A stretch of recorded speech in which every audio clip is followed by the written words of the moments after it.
I'll bet many of your British viewers don't even know what a deductible or a copayment is, do they? Does that term mean anything to you? I have no idea what that is. I'm sorry.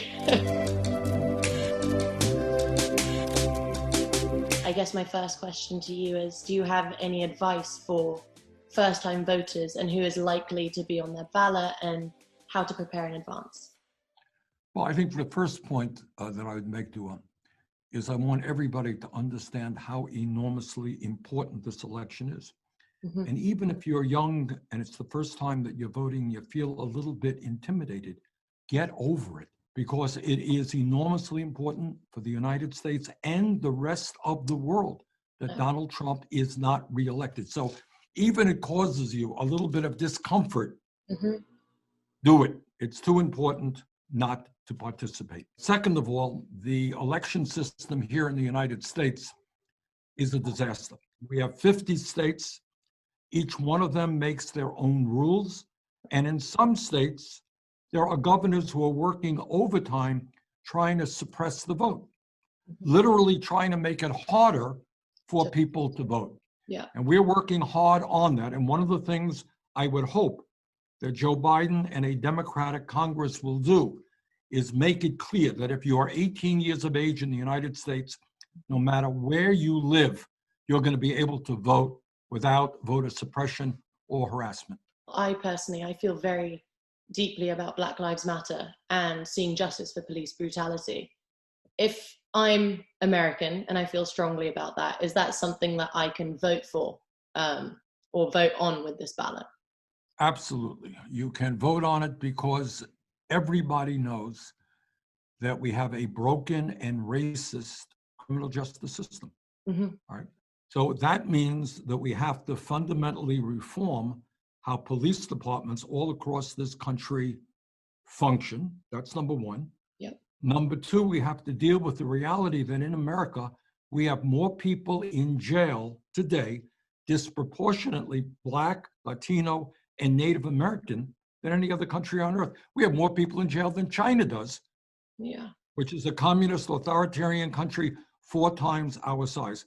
And what is that about? It's about racism. It's about poverty. Those are issues that we have to deal with. And that is an issue that Biden and a Democratic Congress will deal with. That's really reassuring to hear. And I'm so happy to hear that. Some friends of mine told me about this website called ballotready.org, where it's like super easy and you can basically put in your address and it will tell you, who will come up on your ballot based on your state. And the example that really opened my eyes to this is the contrast of the cases between George Floyd and Breonna Taylor and the way that they were handled, between Keith Ellison, who was the Attorney General on the George Floyd case, and then Daniel Cameron, the General Attorney on the Breonna Taylor case. And I think that's just another thing that's really, really important to understand and to do your research, especially for first-time voters, on the importance of knowing who you're voting for, who you're ticking on the box, and who's going to represent the state. Just trying to get people to really do their research on all of that. Well, in terms of criminal justice, the people who will have probably the most significant impact in transforming our broken system will be district attorneys, mm-hmm. will be governors, will be attorney generals. Mm-hmm. So they may not seem like important positions, but they are. And that's why we have been working very hard to elect prosecutors and district attorneys who believe in justice, not simply locking people up, trying to understand why people are in jail in the first place. There have been quite a few, injustices over the years, for many years, but at the same time, I think this year with the COVID-19 pandemic, it's been devastating on so many levels. And I guess here in the UK, one of the things it has done, or not just in the UK, but all over the world, the one thing that it's done, it's really exposed the inequality in healthcare. Yes. And Senator, I wanted to ask you, as someone who's grown up with healthcare that's free at the point of use, I find it so hard to understand why people aren't protesting for universal healthcare? Could you Well, you explain are. to me why I would that? like you to do me a favor, Dua. Can you do me a favor? Absolutely. All right. Many people in America, for a variety of reasons, having to do with the power of the healthcare industry here, which makes billions of dollars every year, having to do with the corporate media, they do not know how the healthcare systems in the UK, Australia, Canada work. All right, so I'm going to ask you a question that I hope American viewers, your fans in America, will listen to. When you get sick, or Yes. somebody in your family gets sick, or maybe has to go to the hospital, how much does it cost you to go? It's completely free. It's for us Brits, you know, we consider the NHS a right, just like having running water in our house.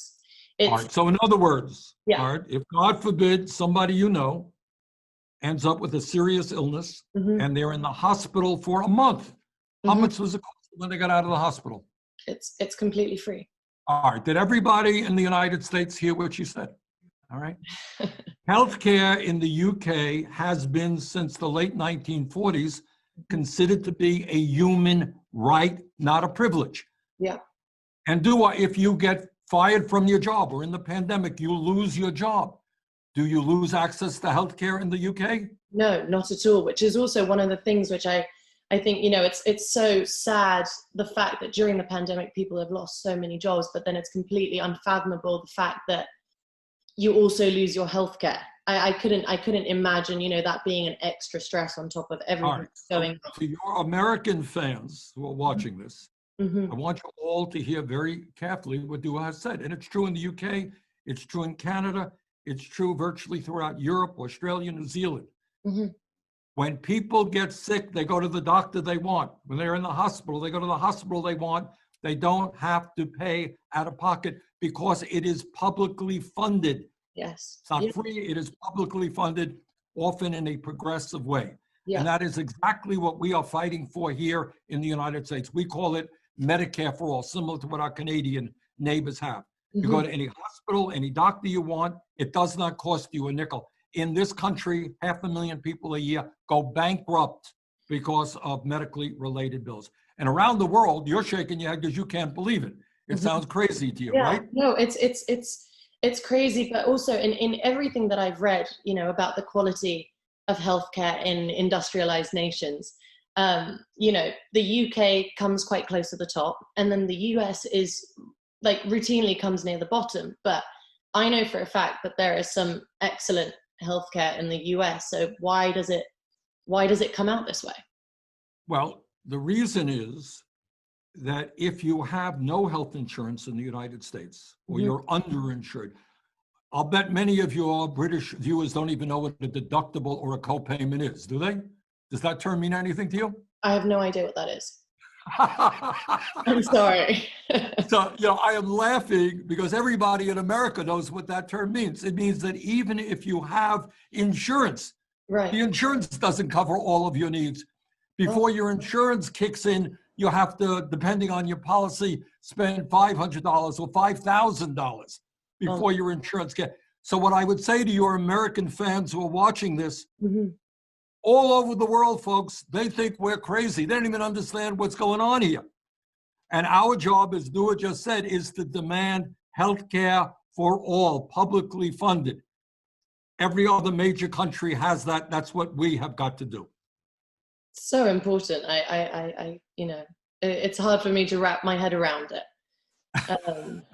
But I'm so glad we're having this conversation, and I hope lots of people hear this and see the importance of healthcare and how it really is a basic human right. Well, let me add just to that.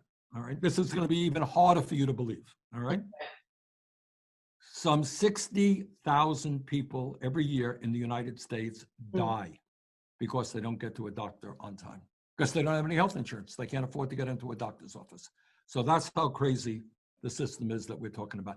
And the reason it keeps going on is the power of the healthcare industry, the insurance companies and the drug companies that make tens of billions of dollars every single year, perpetuating, maintaining the system. It's so mind-blowing and so difficult. It's like it's a hard pill to swallow, you know.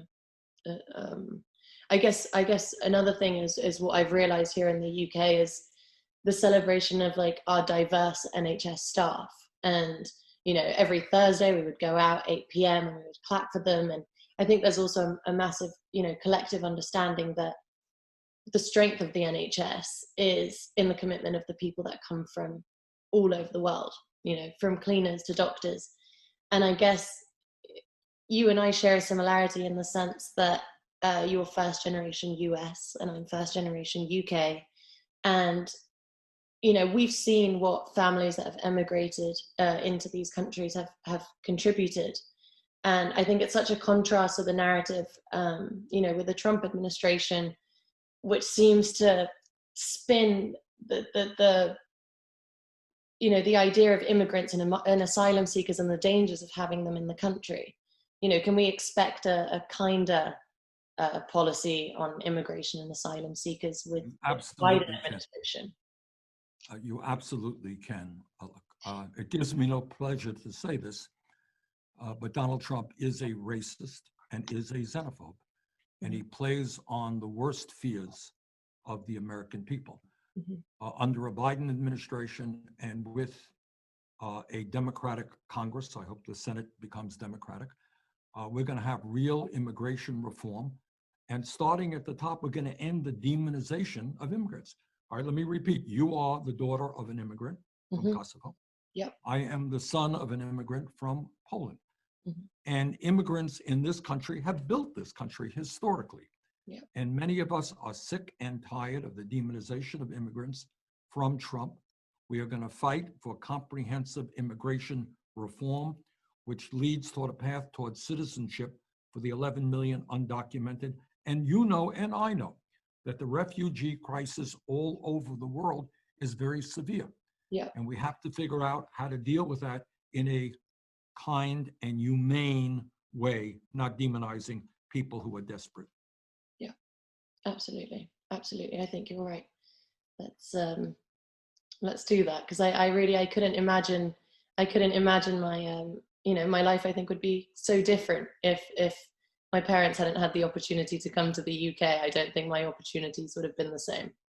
But again, as you know, as a British person, I get told to like stay out of politics, but I think it's really important that we learn about, you know, each other's country's politics, because that's how we understand the way the world works and learns how to like function as a society. And I just can't stress enough the importance of voting and getting, you know, the young people engaged and getting them out to vote. And I know that with, you know, with the, you know, this election, I know there's so much drama and it's sometimes really difficult to cut through all the noise and to get the right information.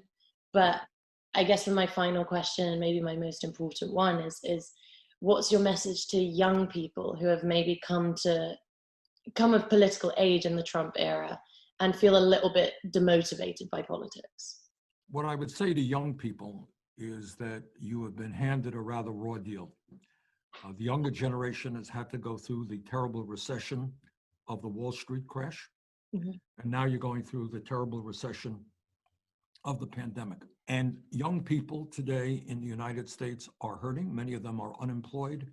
Many of them are working at jobs not commensurate with their education. Many of them have lower incomes than their parents did when their parents were their age. We have a record-breaking number of young people. You know where they're living right now? They're not living in their own apartments. They're forced to live with their parents when they want to get out on their own because they don't have enough income. And young people are keenly aware of the problems of racism, of sexism, of homophobia, of xenophobia. Young people, more than their parents, understand that we have to deal with climate change. Yep. And you talk about understanding each other's political system.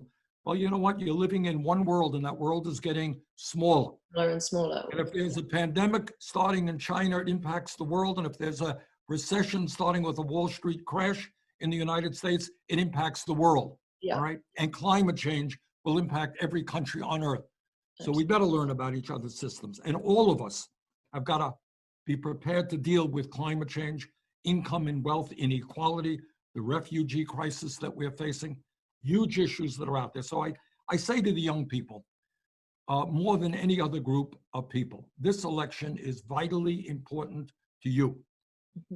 It will determine whether you're going to have a decent job, decent income, whether you're going to have health care, whether we're going to be able to grapple with the crisis of climate change, whether we deal with racism and police reform and all of the other issues so important to young people.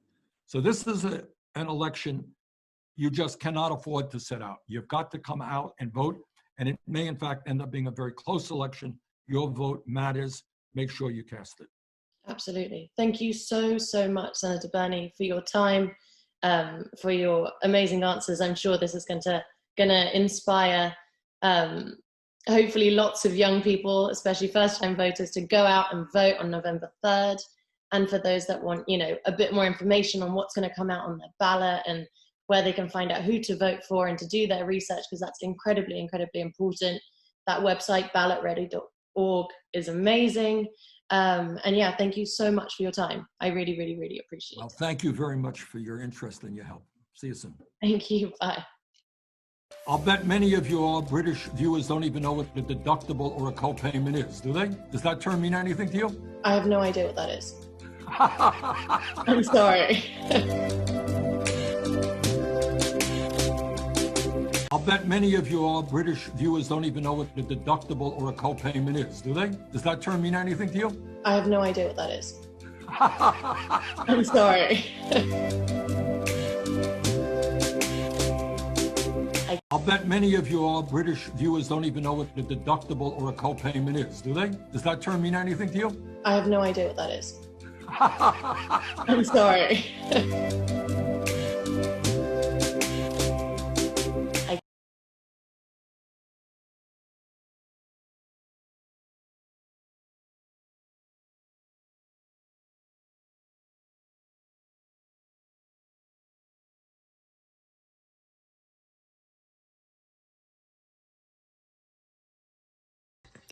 You're so slim, man.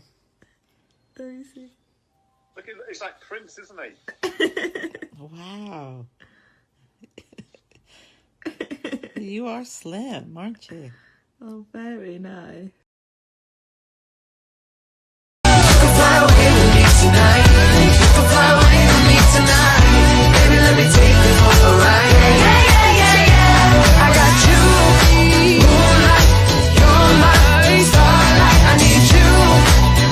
Let's go. Left foot, right foot, levitating. Pop stars, DUALIPA with the baby. I had to lace my shoes for all the blessings I was chasing. If I ever slip, I fall into a better situation. So catch up, go put some cheese on it, get out and get your bread up. They always leaving you far, but you run together. Hey, I'm Dua Lipa, and I'm here with the incredible activist Evan Marlborough, and we just had the best chat about my new favorite topic, down ballot races. Tune in today to Vote With Us rally. Evan, why don't you tell us a little bit more about it? Turns out we're both policy nerds. We're super interested in local government, right? So please swipe up. You'll get some great information and vote together. Let's do it, America. All Vote right. early and vote together. What I'm saying, every time I put on the music for you, you go over the top. You start singing "Candy Girl," you get the lyrics wrong. No, I don't. Yes, you do. No. Hear my voice. Candy girl, you're all around.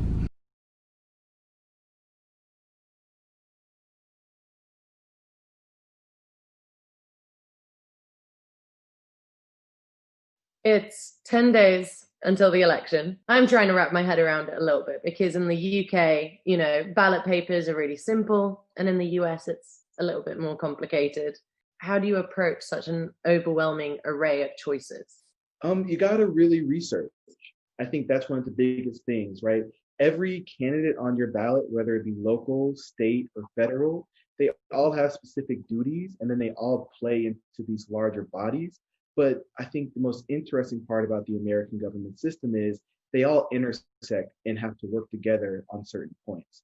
So it is a bit of a learning curve at first, but once you get used to researching your candidates, you'll start to see how you can advocate for change based off of the candidates you pick and the combination of candidates you pick as a slate. Okay, so I guess it's not as simple as just voting for the president or voting even for the Senate and Congress. it's so let's say if you wanted to vote, for example, representatives that support police reform and ending racial injustice, where on the ballot does that change happen? That's a great question, right? So it's actually at 3 different levels, right? So if you want to do specific police reform, going back to the precincts in your area, you would have to vote for like the city council, right? When it comes to police reform on the state level, right, you got to do like the sheriffs, right? The sheriffs for the counties. Right. And then when you go to the federal level, you can vote in Congress people and going into a president that may want to do those things as part of their platform, right? Because then what happens is you work best when you have people all throughout all levels of government that agree on, they're on the same page, right? Or at least agreeable to some of the same points. In order to achieve racial justice anywhere, is you need full support of not just the people in power, but the people who put them in power, right? Because racial justice is a societal change, and it takes more than just voting, though voting is very important. It takes a concerted effort by all citizenry to not just change policy, but to also change hearts, minds, and education. Right. So making sure that you vote for the right person who passes on these like legislations, right? Yes, and making sure like they're willing to listen to you when you want to share your opinions about legislation, right? When you talk to elected officials, it just goes down, down, down, right? The amount of people that voted just goes down, down, and down, right? You have everybody voting for president, but to your city council, that could be only like a few thousand people. So, right. So of course, we all don't have the number to the president of the United States, right? But it's very easy to get a call to your city council person and even have conversations with them, right? I've had conversations with all my state representatives. We've gotten coffee together. We've spoken at events together. They're actually like really cool people. Oh, that's amazing. And so what resources do you use to like find all this out, or to like research who's going to be on your ballot, or what their voting record is, or how do we get to be friends with these officials? So when it comes to voting, Ballot Ready is an amazing tool, right? What Ballot Ready will do is that when you type in your information based on your address, it'll give you all the people that are running for to represent your district at each office, right? So that's a great way to learn who's on the ballot. But let's say next January, where everybody's inaugurated, all the information for these candidates are on their website, right? So you could easily just Google who is my city council person, and there's multiple websites that'll tell you who that person is. And more times than not, you'll get an email and a phone number. Also, what I would say is follow them on Instagram, right? Mm-hmm. Elected officials are getting younger and younger, right? Yeah. And that's at all levels, right? I think my state rep from my college campus is only about 6 years older than me, right? And I'm 22, right? So they're all on Instagram now. So you can just follow them on Instagram, like their pics. Oftentimes, especially if you're an activist, they'll follow you back and like some of your stuff. That's so great. Yeah, using social media to your advantage. I guess it's so important, especially in this day and age, when it's so easily to be connected with people. It's just like, why would you not go to your first point of call and really go to them for the questions that you have and really get it firsthand? So that's an amazing idea, and I've never thought about it like that. But maybe that's something I need to do. Start following some members of parliament here in the UK. Sometimes it's not enough to ask people to change the laws for you. Sometimes you just need to step up and be the person that makes the laws yourself, right? There's so many young people. I've seen young people as old as 19 in the United States run for office. Yeah, I guess there is no age limit to, wanting to see change, or no age bracket in the sense of how old you have to be in order to be able to be the big boss, is what I'm saying. I just want to say thank you so much for this chat, and good luck with everything.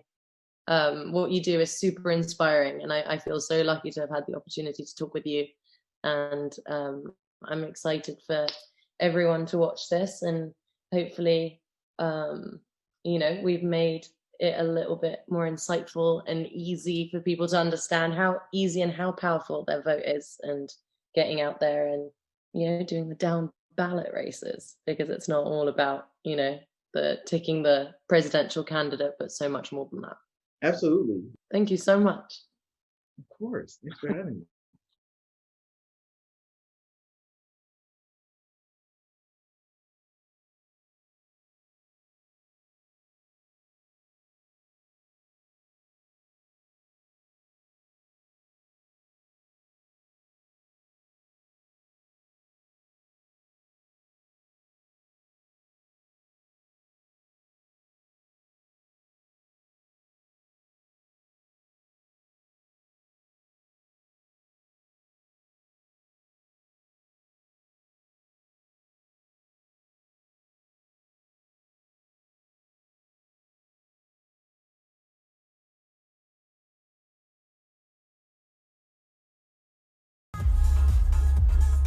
Sibby, you look good here.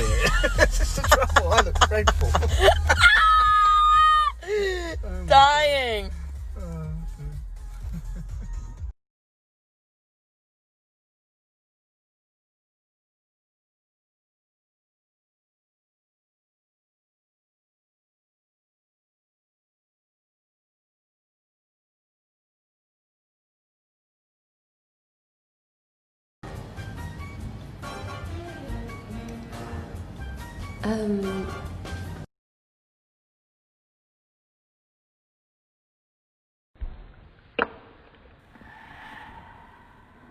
Alright, I think we're live. Yes. Okay.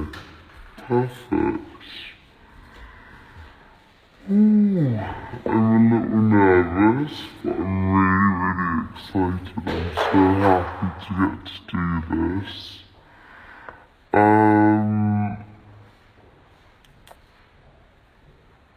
Alright, so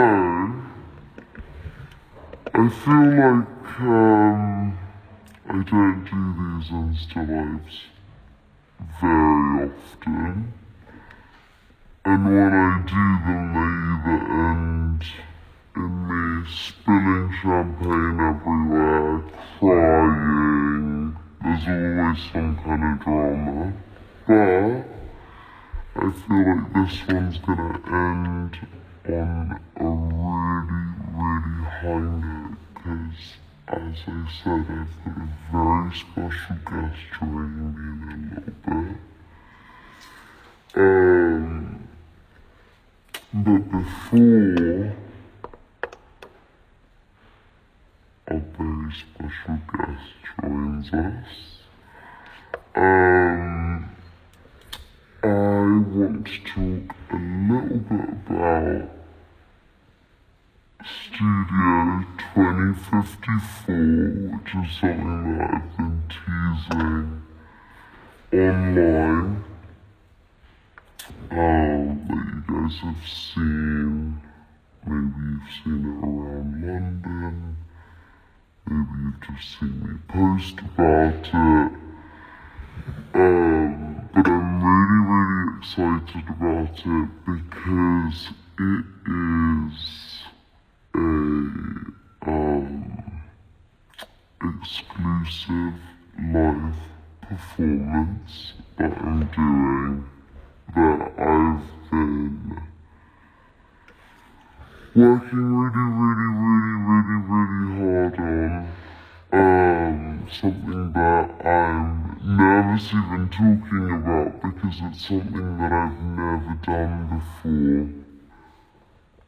And it's something that people have never seen me do before.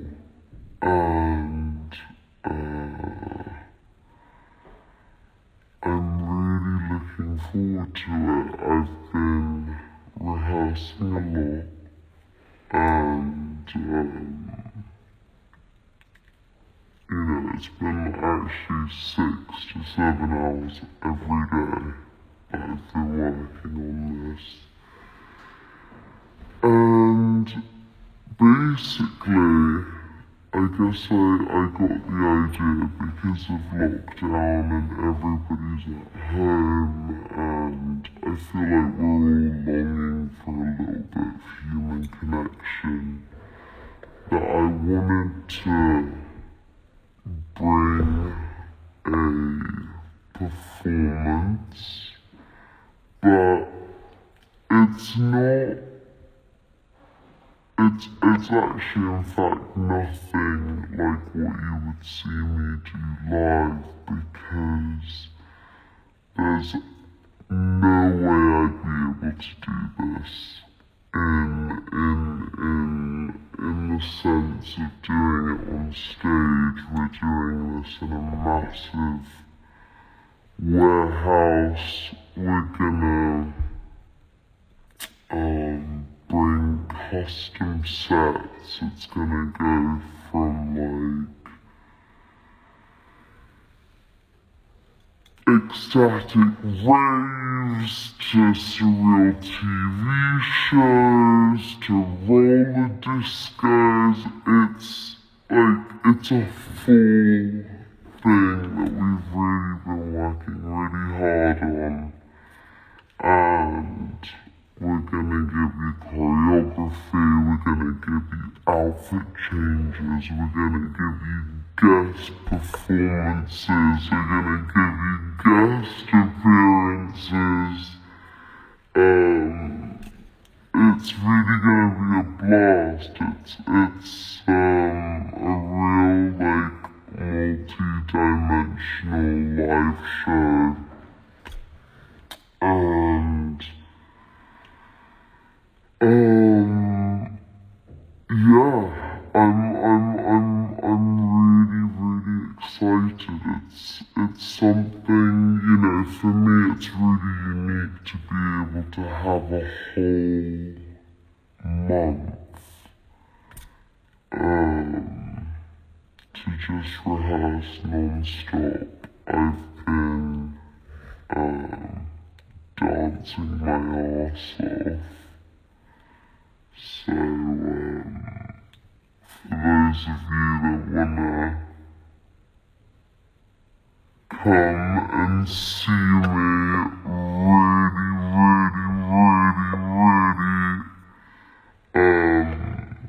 work my ass off, it's gonna be lots of fun, and yeah, I'm so excited. I actually haven't been excited for something like this in a really long time.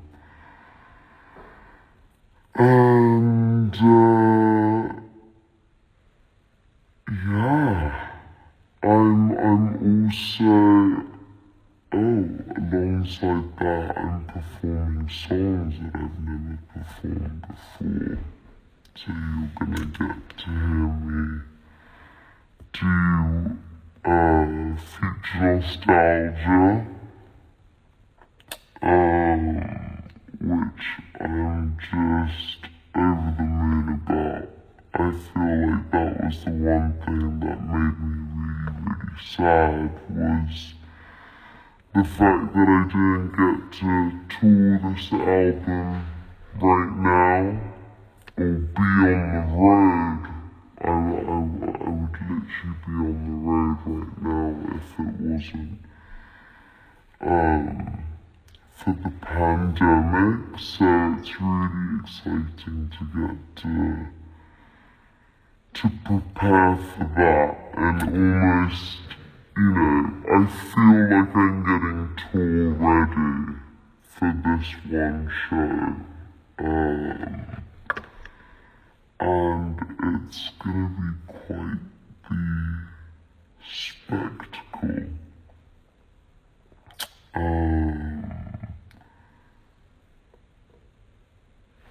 And yes, Mr. Watt, you can borrow my earrings. I'll send them to you in the post. And finally, I guess before I introduce my wonderful guest, just to kind of round it off, this is, you know, not a live performance, it's more like a theatre performance. It's more like somebody giving me the reins and letting me have my own TV show and doing it all live, and alongside that, it's just like a live music video that you can all be a part of. I wanted it to be something really special because obviously we can't have an audience, but we really want to bring the party to you, something that I want you to expect the unexpected, because it's, even when I talk to my friends about it, everyone's like, what?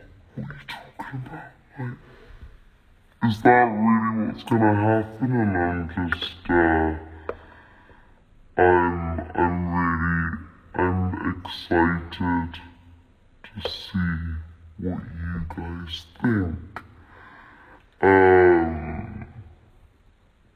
So the show will be streaming November 27th, and the tickets go on sale on the 30th of October. They're about £8.99. And then I think we're gonna sell some for 15 quid as well, where you'll get like a little bundle and some like extras and some fun bits, but you can find all of that out on DUALIPA.com. You can find that out also on Live Now, where the show will be streaming, and also Ticketmaster. So I'm really excited about that. So now I am going to invite my very special guest,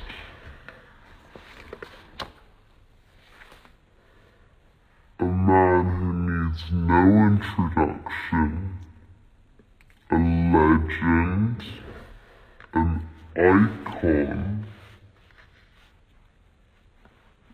Sir Elton John.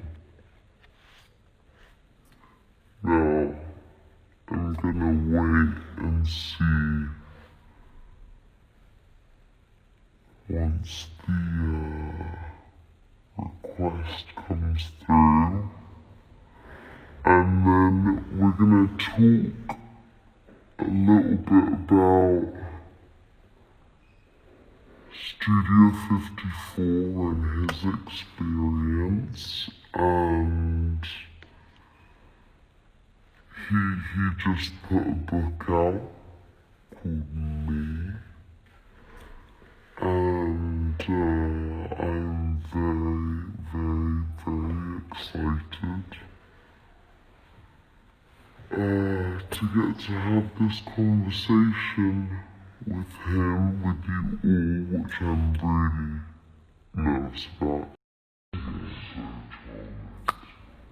Alright, we're back on. Hopefully this will work. I heard that apparently the screen froze and you guys weren't getting to see any of the good stuff that we were talking about. So I'm going to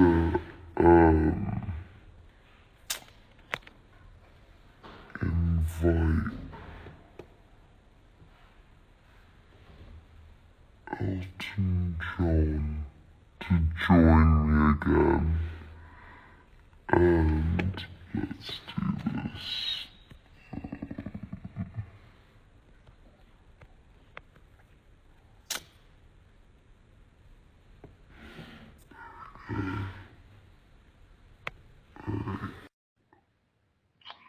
Alright, hopefully this is gonna work.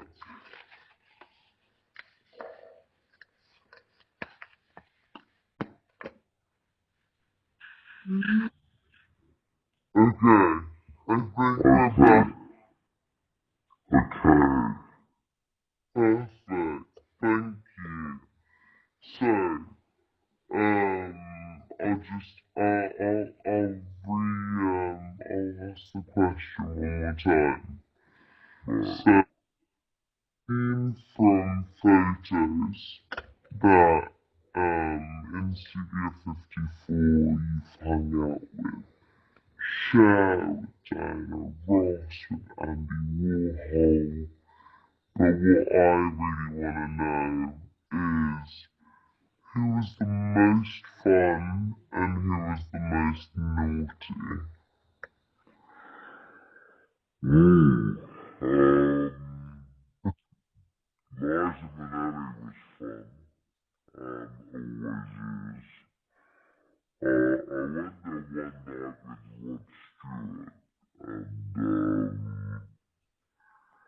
I went there one night with Rod Stewart, and he wouldn't get up and dance, and I got on the dance floor. I had a bottle of poppers, and I said,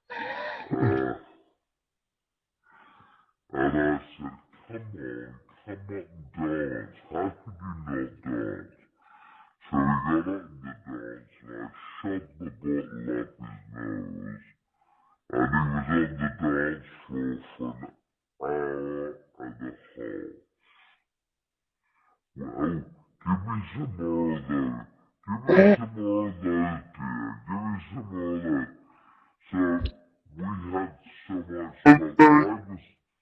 I remember dancing on the dance floor with Lou Reed and Cliff Richard at the same time. Oh my god. So surreal. This is why I just want to pick your brain about. It's such an incredible experience to have lived through, and you know, for me, all I can see is through the pictures, and I'm just the energy must have been so incredible. You know, there every night. What were some of your favorite tracks that you heard there? Well, I think I have to say Gloria Gaynor, Honeybee was one.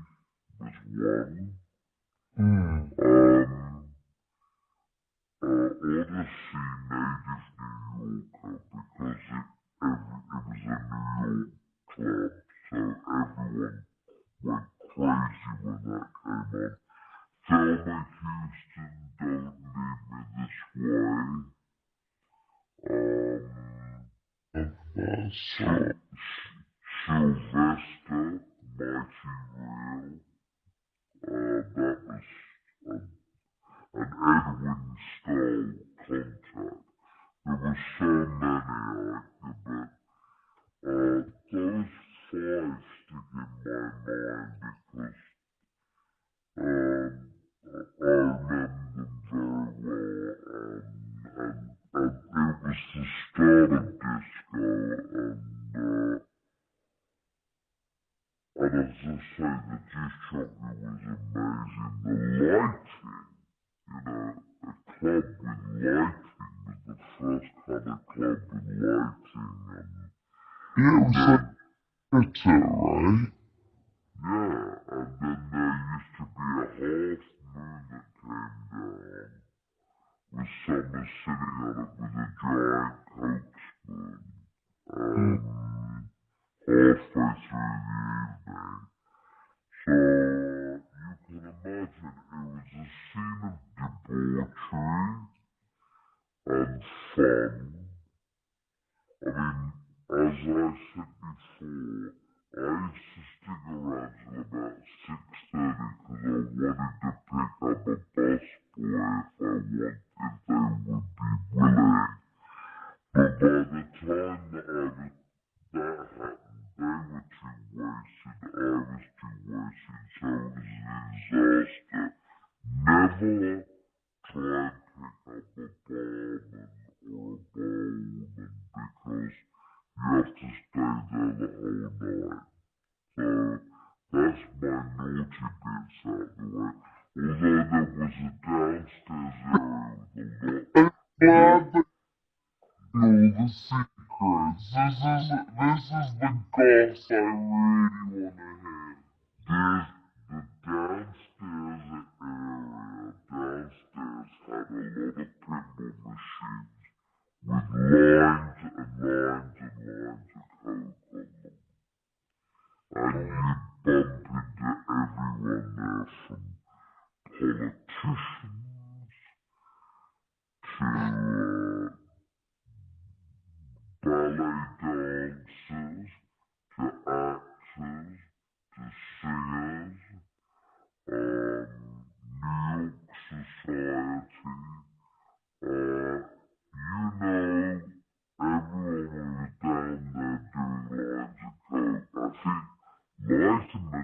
once proposed to me down there.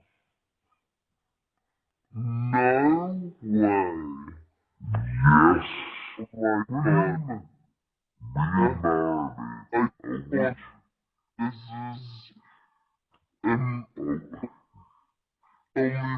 tell me more. At which point I broke the 100 meters sprint record and left. But it was, what could I say? It was surreal. It was decadent beyond decadent. But as I said before, it was all about the music and dancing. You may have gone there to gossip with friends. You saw everybody there that you might, oh my God, they're so-and-so, they're so-and-so. But in the end, everybody danced. And that was the point of it. It was the music that kept people going.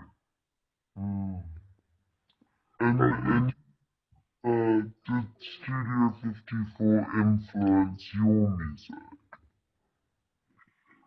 I made a record years later after I was Donna Summer that really influenced my record. I did an album called Victim of Love, which was produced by half of Donna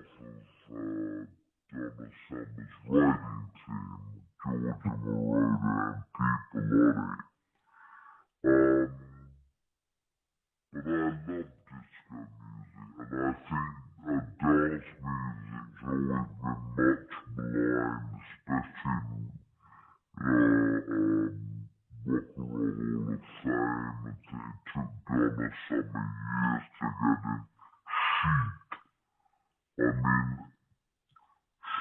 never made a bad record. And Donna Summer, I mean, you never stop dancing to Donna Summer and it took them for ages to get into Rock and Roll Hall of Fame. And then I think Chic were an afterthought.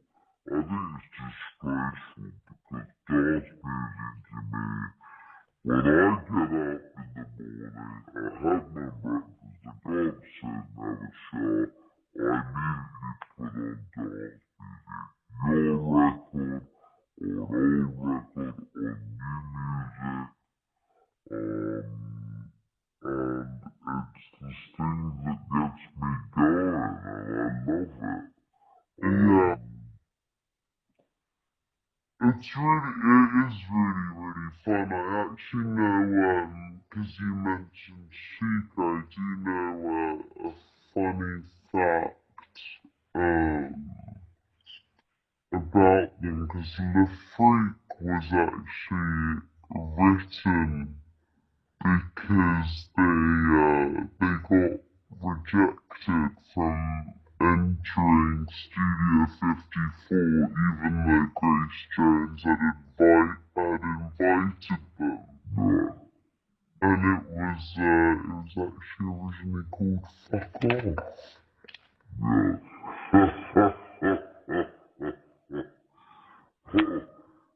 Grace Jones was always at Studio 54. I didn't see her perform there. She performed there. But I've seen her perform at many things. And she performed at her Oscar party once.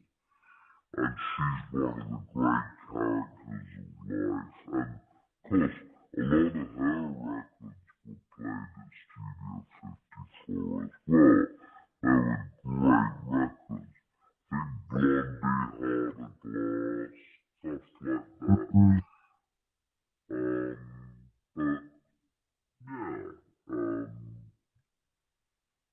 But yeah, how Chic were not put in the Rock and Roll Hall of Fame earlier, and Donna Summer is a disgrace. So there you go. Tell me a little bit about, because I know you like to DJ yourself a little bit. Tell me about what you love about doing Rocket Hour on Apple Music. I've been doing it for nearly 5 years, and what it does, it gives me the opportunity. I get sent all the new releases from Apple. I do my homework because I buy a lot of CDs every week. And so I go through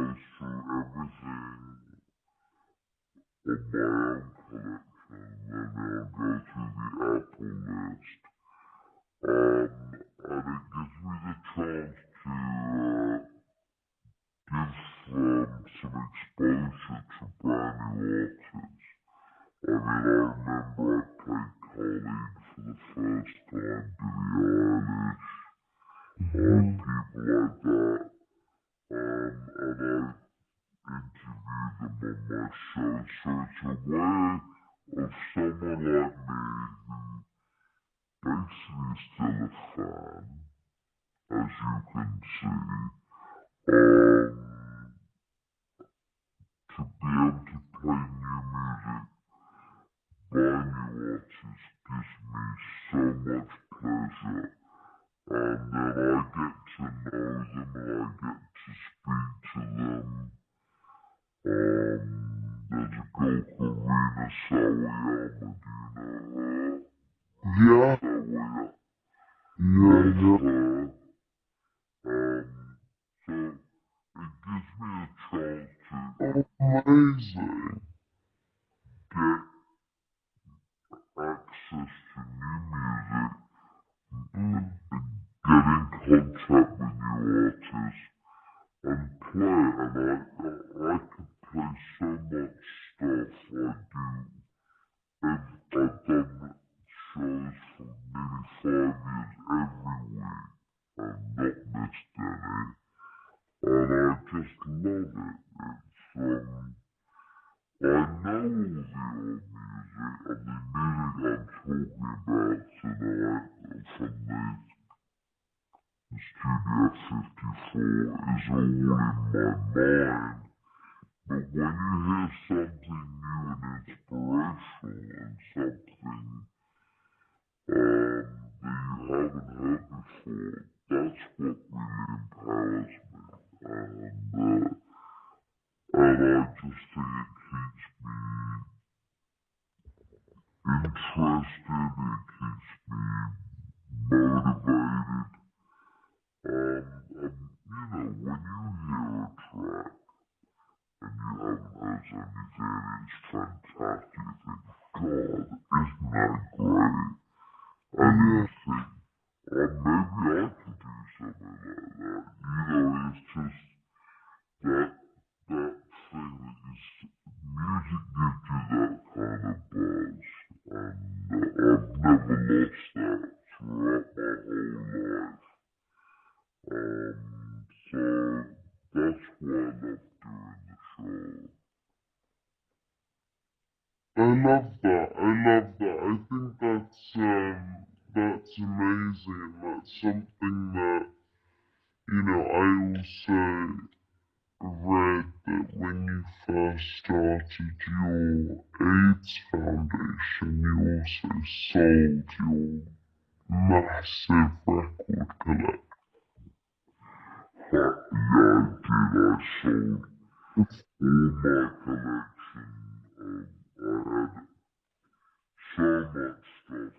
my collection. I had so much stuff I didn't know what to do with.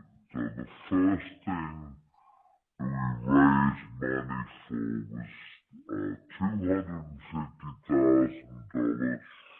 I sold the whole collection to somebody in St. Louis, and that started the money for the AIDS Foundation. Subsequently, about 5 or 6 years ago, I started collecting vinyl again, and I've probably got a bigger collection now than I did then, because I love the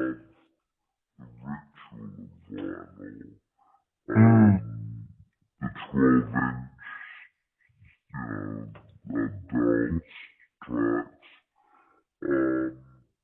It's just something that I love looking at the album sleeves. Now you've got a remix album, right? Yes. Yeah. Is it out on CD and vinyl or just CD? It will be out on vinyl, so it's coming out. So I guess you just made the announcement now. Yeah, it's coming out. I will make sure to get. No, I buy everything. Don't send me, I will buy it. But no. Yes, so I've recollected all the vinyl, and it's just wonderful. So, I don't know, it's just a ritual. You sit there looking at the album cover, you All right, I think we're live. Yes. Okay, perfect. Ooh, I'm a little nervous, but I'm really, really excited. I'm so happy to get to do this. It's so charming. All right, we're back on. Hopefully this will work. I heard that apparently the screen froze and you guys weren't getting to see any of the good stuff that we were talking about. So I'm going... All right, I think we're live. Yes. Okay, perfect. Ooh, I'm a little nervous, but I'm really, really excited. I'm so happy to get to do this. All right, I think we're live. Yes. Okay, perfect. Ooh, I'm a little nervous, but I'm really, really excited. I'm so happy to get to do this. It's so charming. All right, we're back on. Hopefully this will work. I heard that apparently the screen froze and you guys weren't getting to see any of the good stuff that we were talking about. So I'm going to have to thank you so much. And well, one more thing. person, yes, please. That's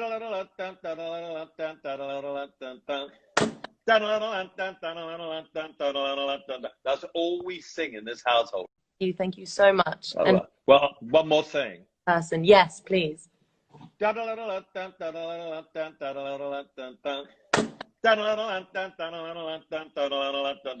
all we sing in this household, okay?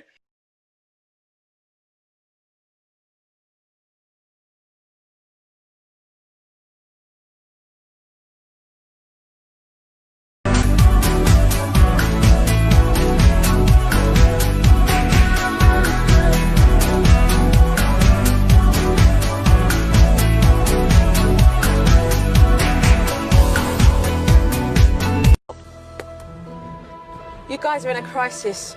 I'm on my way.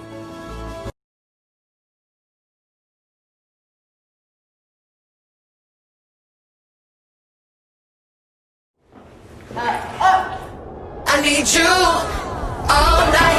Come on, dance with me. I'm levitating. You can fly away with me.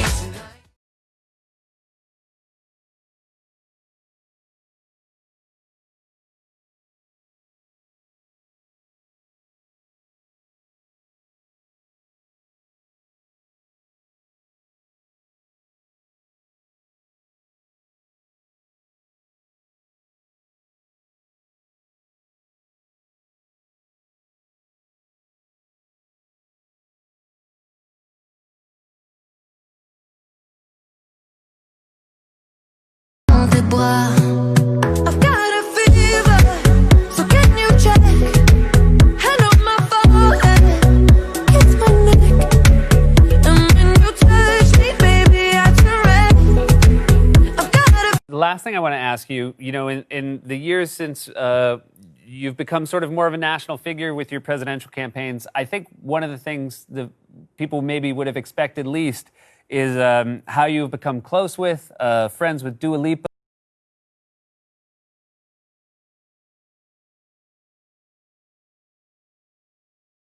show up, don't come out, don't start caring.